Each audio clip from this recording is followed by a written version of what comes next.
नमस्कार दोस्तों, स्वागत है आपका एक बार फिर से आपके पसंदीदा चैनल पर, जहां हम हमेशा स्टॉक मार्केट से रिलेटेड खबरों पर बात करते हैं और साथ ही साथ आईपीओ का पूरा विश्लेषण करते हैं। इसी कड़ी में हम आज एक और आईपीओ लेके आए हैं जिसका नाम है पारादीप परिवहन लिमिटेड। ये एक ऐसी कंपनी है जो लॉजिस्टिक्स, पोर्ट्स से रिलेटेड काम करती है। तो इस वीडियो में हम जानेंगे कि क्या काम करती है कंपनी, साथ ही साथ इसकी पूरी आईपीओ डिटेल्स, फंडामेंटल्स और इसके वैल्यूएशंस क्या है, सब जानेंगे। और साथ ही साथ जानेंगे कि इस आईपीओ में हमें पैसा लगाना चाहिए या नहीं लगाना चाहिए।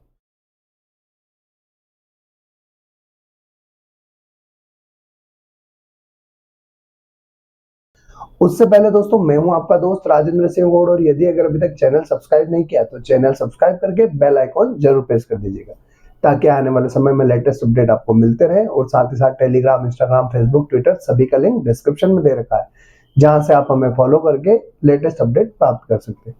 और साथ ही साथ आईआईएफएल कैपिटल का free of cost demat account का लिंक डिस्क्रिप्शन में दिया हुआ है, जहां से आप अपना demat account free of cost open करके अपनी फाइनेंशियल जर्नी स्टार्ट कर सकते हैं। तो दोस्तों, देर ना करते और शुरू करते हैं आज की कंपनी पारादीप परिवहन लिमिटेड, जो कि 2000 में एस्टेब्लिश हुई कंपनी, मतलब 25 साल से ज्यादा का अनुभव हो गया इस कंपनी को। और भारत के उड़ीसा में पारादीप पोर्ट के नाम से एक जगह है जहां पर ये मेनली अपना काम करती है।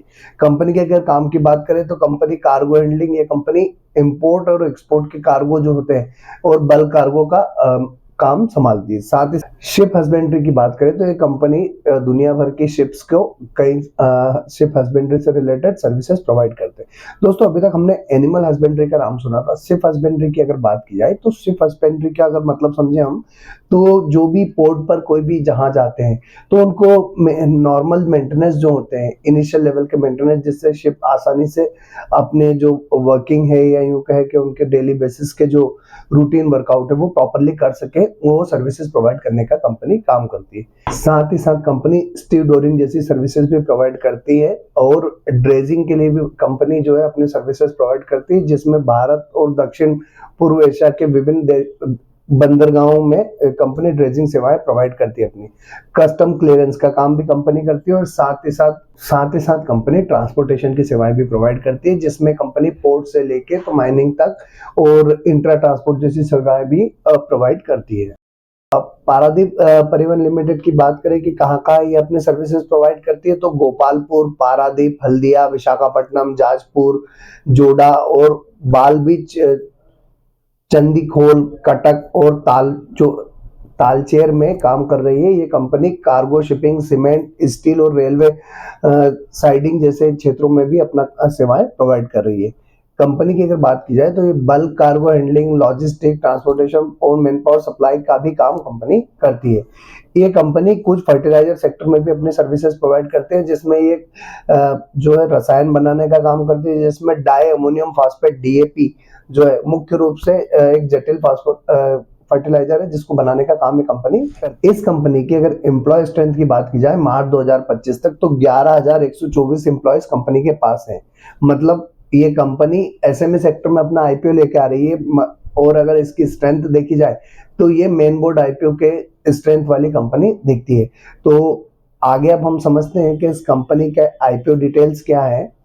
अब एक बार हम इस कंपनी की आईपीओ डिटेल्स की बात कर लेते हैं। तो 17 मार्च के दिन आईपीओ ओपन होगा, 19 मार्च तक खुला रहेगा, 24 मार्च को आईपीओ की लिस्टिंग होने की संभावना है। साथ ही साथ 10 रुपए फेस वैल्यू वाला शेयर है। इशू प्राइस की बात की जाए तो 93 रुपीज से 98 रुपीज का प्राइस बैंड है। आईपीओ साइज की मैं बात करूं तो 44.86 करोड़ का आईपीओ, जो कि पूरा का पूरा फ्रेश इशू है। बुक बिल्ड इशू टाइप है। बीएससी का एसएमई आईपीओ है। रिटेल कोटा 35% है, क्यूआईबी कोटा 50% है और एनआई कोटा 15% है।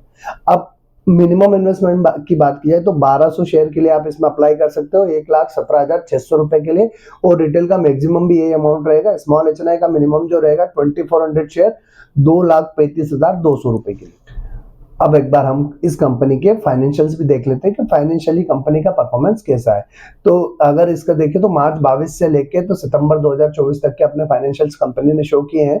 असेट्स की बात की जाए तो 118.23 करोड़ की असेट्स मार्च 22 में थी, 116.8 करोड़ की मार्च 23 में, 24 में 138.09 करोड़ की, और सितंबर 24 तक 164.35 करोड़ की हो गई।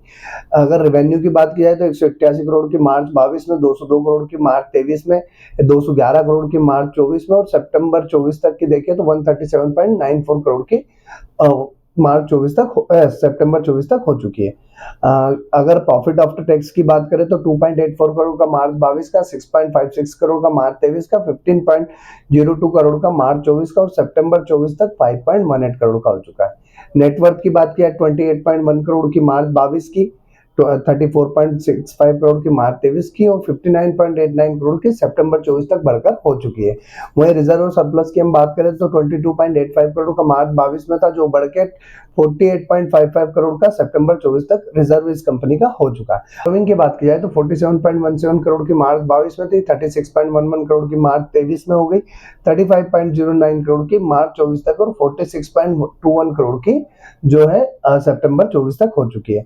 अब इस कंपनी की अगर मजबूत स्थिति की हम बात करें या देखें तो इसका जो रेवेन्यू कॉन्स्टेंटली ग्रोथ कर रहा है, प्रॉफिट भी कॉन्स्टेंटली बढ़ रहा है, और अगर रिजर्व और सरप्लस के सामने बोरोइंग देखें तो ऑलमोस्ट इक्विवेलेंट। अब हम एक बार कंपनी की वैल्यूएशन देख लेते हैं तो ROE 33.62% है, ROC 26.61% है, डेब्ट टू इक्विटी रेशियो 0.80 का है, रिटर्न ऑन नेटवर्थ 33.62 का है, पेट मार्जिन 7% का है, प्राइस बुक वैल्यू 2.03 का है, EPS जो है प्री IPO 13.25 का है, पोस्ट IPO 6.50 का।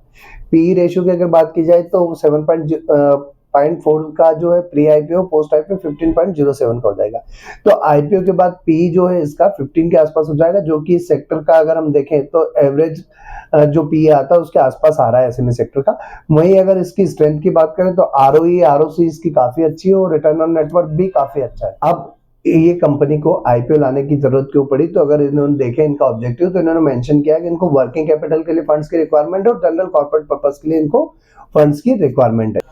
अब दोस्तों एक बार हम इसकी GMP की बात करते हैं तो GMP देखें तो फिलहाल इस कंपनी की कोई भी डिमांड सामने निकल कर नहीं आ रही है, मतलब इसकी कंपनी GMP जो है अभी 0 है।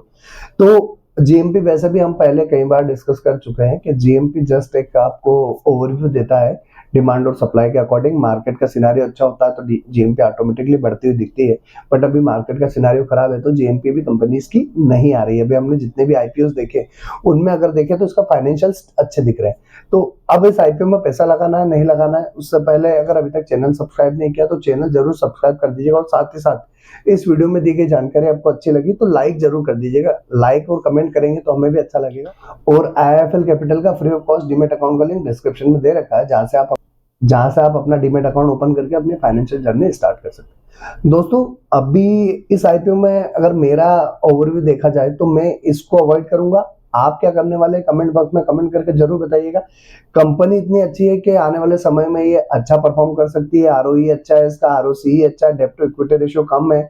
साथ ही साथ अगर हम देखें तो इसकी जो एम्प्लॉय स्ट्रेंथ है उसके बाद या इसके जो SME सेक्टर में लिस्टिंग हो रही है, और धीरे धीरे ये कंपनी जो है मेन बोर्ड IPO में भी, मेन बोर्ड शेयर्स में भी कन्वर्ट होने की दम रखती है। बट फिलहाल फिर भी क्वेश्चन यही है कि अभी प्रेजेंट जो मार्केट सिनेरियो उसके अकॉर्डिंग अगर देखें तो इस कंपनी के IPO से भी अभी हमें दूर रहना चाहिए। आज के लिए इतना ही, अगले वीडियो में फिर मिलेंगे, तब तक के लिए जय श्री राम।